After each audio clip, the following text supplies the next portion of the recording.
These jokes prove that video game developers really do have a sense of humor. Oh, very well. Let me see what I can recall. Welcome to WatchMojo.com, and today we're counting down our picks for the top 10 inside jokes in video games. When you know your purpose, come see me. For this list, we're looking at inside jokes that the developers snuck into a game regarding the development process. These can be anything from jokes about scrapped ideas, hidden jokes about the developers, or anything else regarding the game's development. Explain this odd behavior. We're excluding Easter eggs that reference other games and companies, like the Doom Marine found in Duke Nukem 3D. That's one Doom Space Marine. And we're only looking at jokes that developers put in their own games regarding their own creators. Well, they're only human. Or, made by humans. Number 10, Captain Blackeye, Banjo-Tooie.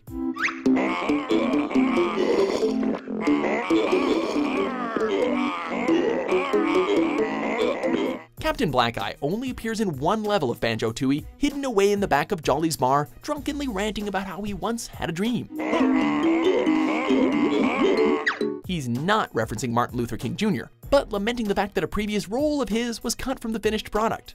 You see, Blackeye was originally going to be the main antagonist of Project Dream, an SNES game which eventually became Banjo-Kazooie. And within a week, the first recognizable level of Banjo-Kazooie was on the screen. However, after some significant character alterations, the antagonist was changed to Gruntilda, cutting Blackeye from the game and leading him to drown his sorrows at the bar.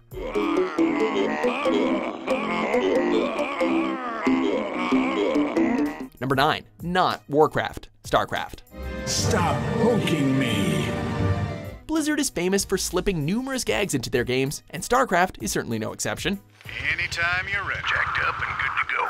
When the StarCraft Alpha was released, it was often referred to as Warcraft in Space, a derogatory reference to Blizzard's other creation, Warcraft, which StarCraft did admittedly bear some resemblance to. Clicking on the character of Artanis numerous times will force him to blurt out, "This is not Warcraft in space." While it's a funny little inside gag for Blizzard fans, it also kind of serves as Blizzard's defense for creating StarCraft, making it both hilarious and meaningful. What do I look like? An orc? Number 8, that won't be necessary, Fallout 3. I just need to do a few last tweaks, and it'll be ready to print and distribute. Thanks for all the help. Wasteland Survival Guide is one of the most notorious quests in Fallout 3, known for being a righteous pain in the butt. Tell me all about how it worked out. A character named Moira Brown wants you to do research for a book that she's writing, entitled The Wasteland Survival Guide. Because, of course, she just can't do it herself, because this is an RPG. Any little piece of information could help the book, and thus, humanity. At the end of that tedious quest, one of your options is to sarcastically ask Moira if she wants you to go print and distribute the book for her. While she cheerily says that that won't be necessary, it almost was, as Bethesda originally had you going to Hubris Comics to print the guide yourself. Thankfully, that part was cut, and the quest was mercifully shortened. But now, the very first copy of our book goes to you. It wouldn't nearly be as good without your input. You're the real wasteland survival guru. Number 7, Chiseled Shale, Dragon Age Origins. Once I was a statue, it took those villagers years before they'd even approach me. Upon your adventures in the Stone Prisoner DLC, you will come across Shale, a chiseled down stone golem whom you can recruit as your companion. Try to imagine, if it will, what it would be like to be surrounded by nothing but boring peasants. In the game's dialogue, Shale explains her smaller size by stating that her owner chiseled her down because she couldn't fit through the doors of his home. This is a perfectly acceptable answer because this is exactly what the developers did, except, with a computer instead of a chisel. With a chisel and a lot of nerve. Basically, during playtests, Shale kept getting stuck in doorways due to her immense size. So, in order to alleviate this problem, they shrunk her down and added in the line of dialogue explaining away her smaller stature. I was once larger, 10 feet tall. Then the loathsome hag complained that I couldn't fit through the doors. Number 6, Klobb, GoldenEye 007. While many of the guns in GoldenEye 007 are modeled after real-world weapons, they all take on original names unique to the game. One of these guns was named Klobb, a submachine gun which is found in the multiplayer and various Russian levels of the campaign. During the game's development, the gun was referred to as the Scorpion BZ-61, after its real-world counterpart, but was changed to Klobb in order to honor Ken Lobb, a man heavily involved in the development of the game. We made the right choice. That would be my conclusion. While Klobb is certainly an interesting sounding name, it kinda sucks to share a name with a gun that nobody wants to use.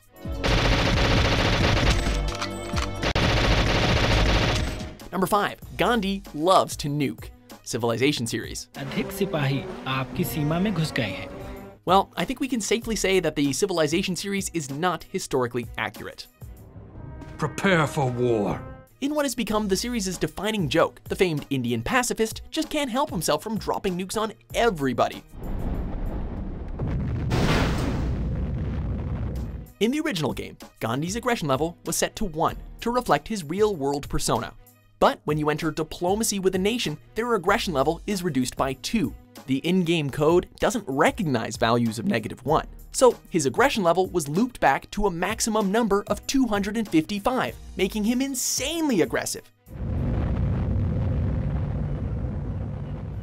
In keeping with this funny bug, Gandhi has always been a highly aggressive nuke dropper ever since. Sure, it's a little inappropriate, but you also have to admit it's pretty funny, right? The day is yours. I hope you will be merciful in your triumph. Number 4. Hideo Kojima, Metal Gear Solid 5 Ground Zeroes, and Metal Gear Solid 5 The Phantom Pain. What took you so long? We'll talk, but not here. It's not often that a developer will literally insert himself into a game, but then again, this is Hideo Kojima, so when did he ever play by the rules? In both The Phantom Pain and the game's precursor, Ground Zeroes, Snake is enlisted to help rescue series creator Hideo Kojima in a special side quest.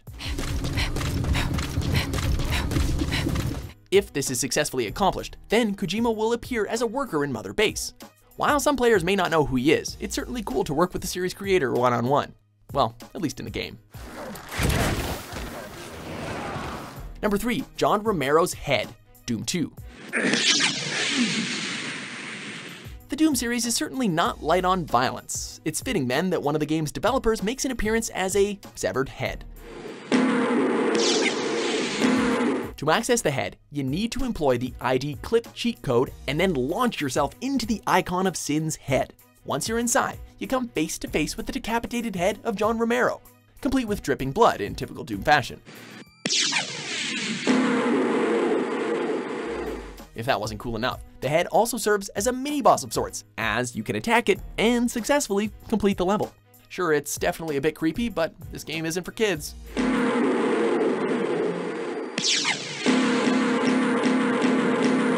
Number 2. Guybrush, The Secret of Monkey Island. My name's Guybrush Threepwood, and I want to be a pirate.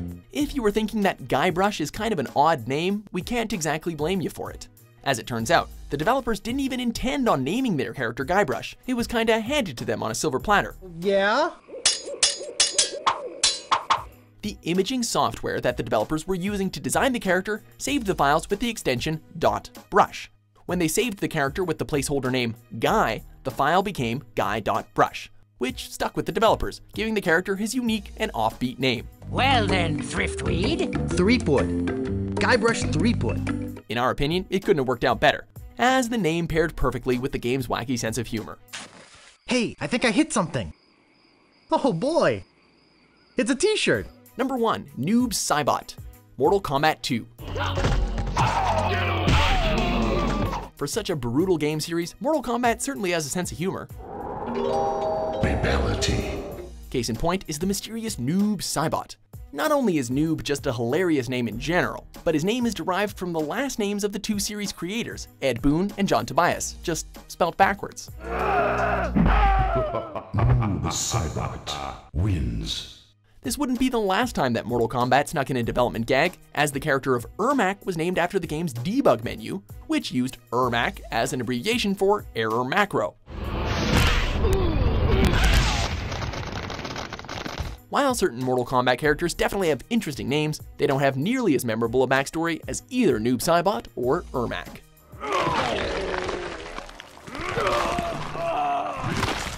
Noob Saibot wins. Fatality. Do you agree with our list?